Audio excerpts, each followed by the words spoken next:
Yeah. Terry. Yeah.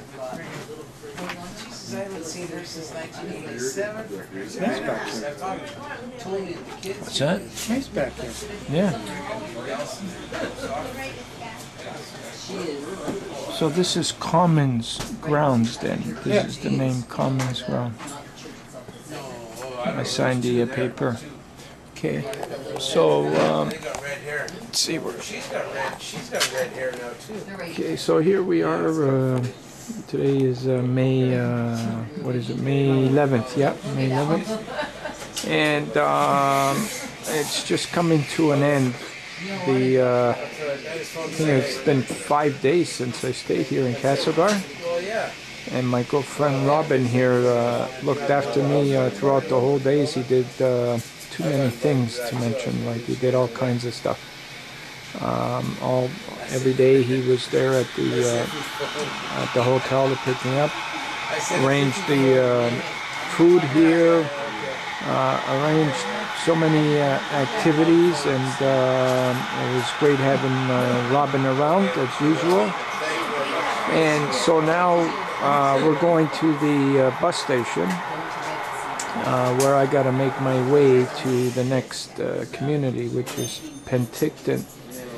And I didn't get a chance to kind of like video Robyn, like find out anything he wanted to say to people that are going to see this. So I guess the first question would be, how did you get involved with all this in the first place, like with me and the campaign and everything, and then you can talk about your project as well. I ran into Fox Moran at a conference in Alberta, and he invited me up to speak at a conference in Yellowknife, second annual hepatitis C conference up in Yellowknife. I got up there, I'm very pleased to meet George here and hear his story and see what he's done, hear about his transplants and his history through the thing. And myself waiting for a transplant was I actually became excited with the energy that flew off of George, and really got to know him really well. Kept in touch with him, met him in Toronto a couple of times. Knew he was doing another run coming out here. Made sure that he stopped here because I enjoy seeing him and feeling the energy he puts out. I think he's doing a fantastic job. The awareness is the thing. You got to get more people registered, and George is really working on that hard. And there's so many people that could be getting them transplants, but they just can't do it because of the fact that there's not enough people registered. So he's doing it great. Talking to the kids is even better. There's a whole army of youth out there that can change this world one step at a time. Did you want to talk about your situation, like what happened today, or I mean last week when you went to Vancouver? Yeah, I was on the transplant clinic, and they say my blood work looked good and everything, but they won't put me on the active list yet because of my life expectancy with the liver I have. If there was more people registered, I'd probably be put on the active list. But about a 3-year period there, lifespan, you're not ready for active. You got to be waiting until you got a year and a half to die because there's so few organs, so many people want them that they only take the serious ones first, which is a shame because you'd think they want to transplant you while you're healthy, not when you're sicker. Mm-hmm. Oh boy. And then yesterday or Friday we met a really interesting fellow. Joe Robyn, yeah, he's a great historian for this area. Talked about the Columbia Basin Trust and the Columbia Basin Treaty that was signed back in the very early 60s with the United States about water rights here on the Columbia River, one of the largest rivers in the world, and water systems. It covers a huge area. Yeah, we got a lot of cool information out of him. Mm-hmm. Now, what direction can that go in? You can go either direction. I mean, the government wants to take all the money, but I think the money should stay here because it's employment's being taken out of this area. It's not being taken out of Prince George or Vancouver Island or the lower mainland, which for the most part Castlegar goes.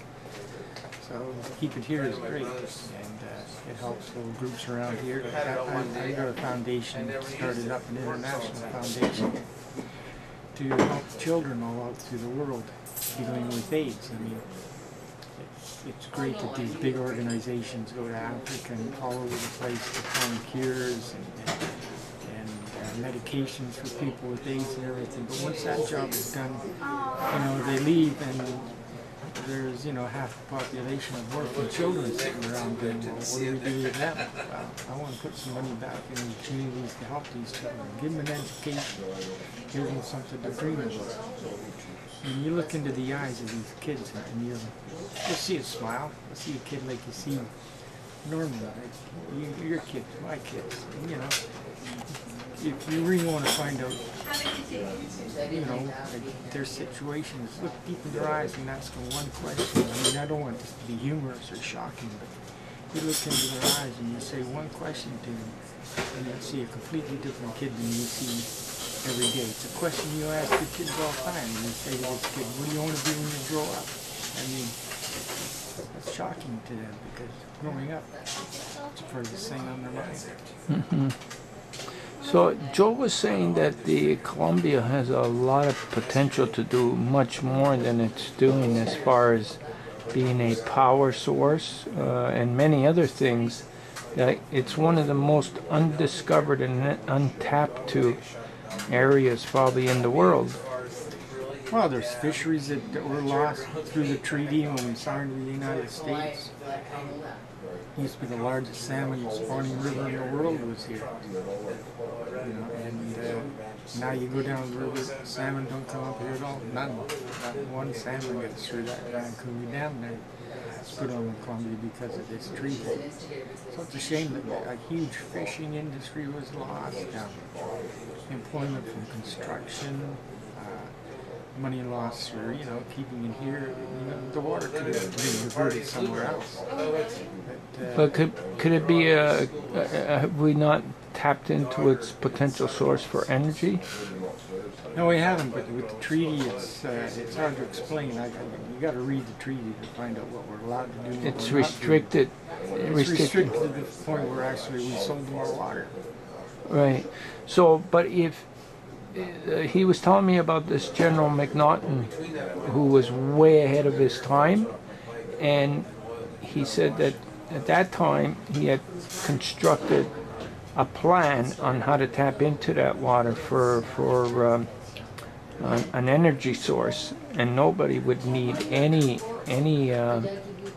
wouldn't have to depend on any other kind of energy but the water energy. And he mentioned that under that general's plan, it would have, if it was done back then, today we would have had the biggest energy source right here by the Columbia. Yeah, he wanted to go a different way up where the Kootenai River and the Columbia River almost meet over in the east of half a kilometer, maybe a kilometer distance there, and there's already a canal there. That could have been diverted, and the water could have recycled itself completely. Right. None of this would have been lost anyway. So, because what he was saying was, like, that was neglected, and that, and today we're all looking for ways to use, because our sky soaring prices on energy, it's right here. Like, we don't have to look. It is right here. It would have been here a lot better too, but back then, just like they do now, nobody looks ahead to the future. It's, what is America? It's a definition of America: money. Yeah. It's money now, not money in the future. So nobody looks ahead to the future. If they had it back then, that's good. That's why I like it when George goes around to these high schools. The youth of this country, the youth of North America, have a chance to change this completely, turn it right around. Yeah. He's got to take out the boat. He is just, he's got pretty hard. He's just, So what's your plans in the next few months? I get back to work on my project, the song, trying to produce the song and get it out on iTunes, raise up some money for my foundation so I can get it out to these children that desperately need help, who are affected by this. It doesn't mean they have this, but they're affected, or they're orphaned, they're homeless, they're starving, they're being sexually exploited, they've turned to addictions, and help out the children. That's our future. Perfect. Do you have anything else that you wanted to say? Robyn? It's great meeting George, and I'm really glad I met Fox Moore too. Awesome man. Hope to run into him pretty soon again. And, that's my baby brother. looking forward to seeing the newscast when George finally makes it to the end of this next step in his journey. Thanks for everything, Robyn. Thanks, George.